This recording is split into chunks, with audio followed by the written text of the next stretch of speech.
नमस्कार. या क्षणाची सर्वात मोठी बातमी. एनडीएचे उमेदवार आणि महाराष्ट्राचे माजी राज्यपाल सी.पी. राधाकृष्णन यांनी आज 15वे उपराष्ट्रपती म्हणून शपथ घेतली आहे. राष्ट्रपती द्रौपदी मुर्मू यांनी यांना पद आणि गोपनीयतेची शपथ दिली.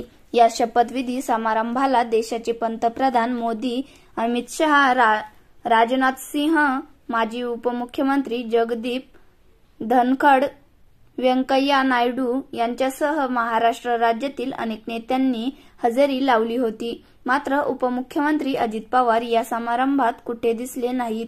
एनडीएचा एक घटक पक्ष म्हणून राष्ट्रवादी काँग्रेस पक्ष आहे, त्यामुळे अजित पवार यांची अनुपस्थिती चर्चेला विषय करत आहे.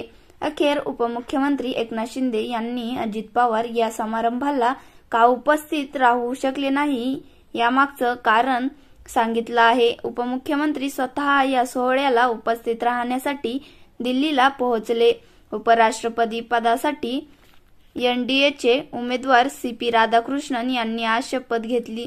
त्यांच्या शपथविधी सोहळ्याला एनडीएतील सर्व प्रमुख घटक पक्षांच्या नेत्यांनी आमंत्रित करण्यात आलं होतं. राष्ट्रवादी काँग्रेस पक्षाचे प्रमुख अजित पवार या समारंभाला अनुपस्थित होते. त्यावर बोलताना एकनाथ शिंदे म्हणाले, अजितदादांच्या वतीने प्रफुल्ल पटेल उपस्थित होते. ते मला भेटले. एनडीएचे सगळे लोक होते. यांचा रायगडामध्ये पूर्वनियोजित कार्यक्रम होता, म्हणून अजितदादा आले नाही, अशी माहिती एकनाथ शिंदे यांनी दिली.